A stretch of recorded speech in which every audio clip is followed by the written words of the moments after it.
What's going on, guys? Julian here, J. Lewis Trading. Just doing a quick review on Twtr. This was the rip that I made intraday today. And here's the good news, here's the bad news. I'm going to tell you what happened first, and then I'm going to get into the technical side of this. First things first, this was a win. I nailed this for a small 14% gain on a what looks to be 20-minute hold or so. So not too bad there. Regrettably, on Twtr, I could have done exponentially better, but I had some platform issues today that flipped me out of this trade in the wrong way, and I'm going to go over this. Okay, so here's Twtr. They reported today, they reported well. I'm not a big fan of earnings plays because you just never know. You never know going into them. You never know after what's going to happen. You can get great news, price action drops. You can get really bad news and price action rallies. You get gap ups and gaps filled. I mean, name the scenario, and you could see it happen on on these charts. But Twtr today did okay, and they reported, and the market seemed to be pretty excited about it. And for that reason, I was just kind of sitting tight, watching, and there was a lot of great pre-market activity that I saw. And started with that 200-day simple moving average, and then that 20-day simple moving average, and price action ripped to the upside, and it was creating a bull flag on this 15-minute chart. Okay, so I was looking at it from that perspective, and I was liking it. I thought it was a good deal, and I thought that there was potentially some activity on Twtr if price action could get long, pre-market high, so about $36.50 or so. I thought if you could breach that, and the 5-minute chart looked relatively similar to this, that we could maybe have a nice run today. So I scaled down to the 5-minute chart. The way I've got my chart set up is I usually have the 15 and the 5 side by side, so I can look at both charts. But the way that this worked is there's that pre-market high. It was set, it came off, and then it just squeezed right into the open. And I thought it was a nice play. So what I was looking for on this 5-minute chart was I was looking for some sort of pullback, and that's where I got down to a lower time frame.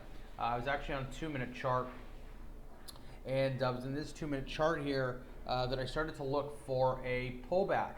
And that pullback came right in this general area right through here. So you can see that price action flagged, pulled back. I didn't really pay too much attention to this bottoming tail. That sort of just boom, boom, flashed.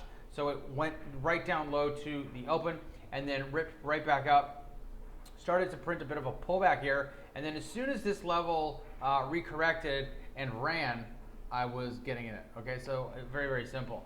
I'm going to go back to this 5-minute chart. And what I like to do is I'll trade that 5-minute bar, and I'll put my Fibonacci projection tool up. Now I use this a little bit differently than most people.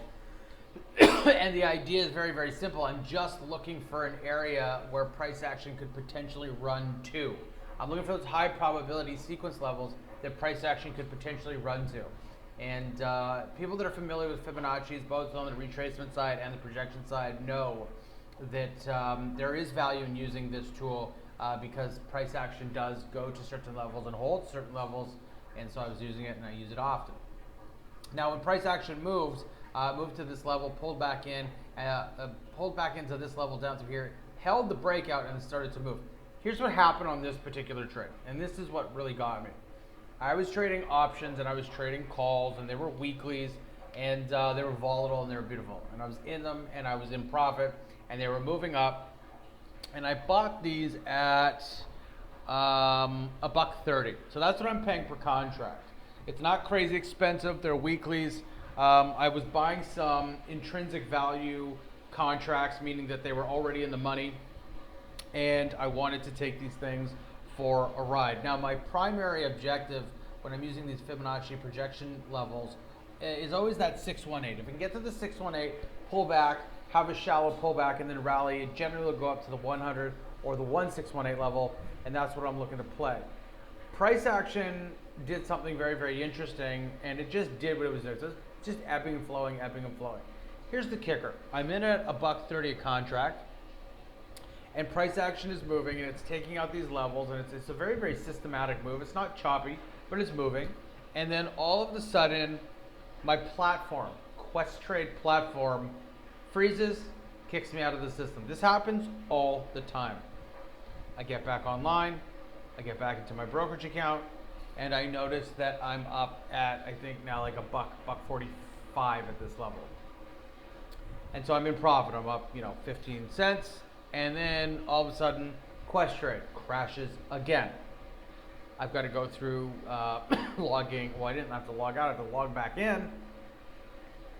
And I noticed that I was now at about a buck 55. So my move is going. But what happens is when the platform is crashing, it's disconnecting my vibe with that stock. I talk about this a lot. And it's about getting in sync with the stock. And so every time that platform is crashing, I'm now not in sync. And when I get back to being with the stock, I got to sort of resynchronize with it. It's not the most not the easiest thing to do.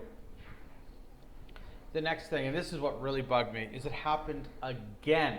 And so I got back online and I said, okay, whatever. I don't care what the market is or what the bid is sitting at. I'm liquidating this position because this platform crashing like this is really costing me mentally quite a bit. So I go to sell the calls, and the bid was sitting at 165. I open up the sell window, and before I can press sell at market, platform crashes again. By the time I get back online and I get my options sold, I sold them for a buck 48.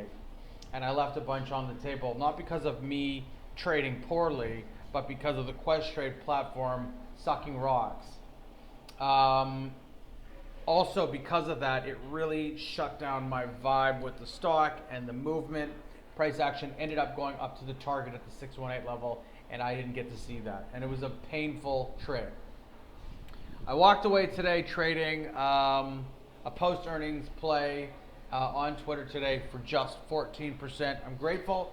Everything was taken care of by the way of cost and profit on that trade today, so I'm not mad there. But it could have been better. So those are some of the occupational hazards that you're going to encounter when trading. So I hope some of this has helped.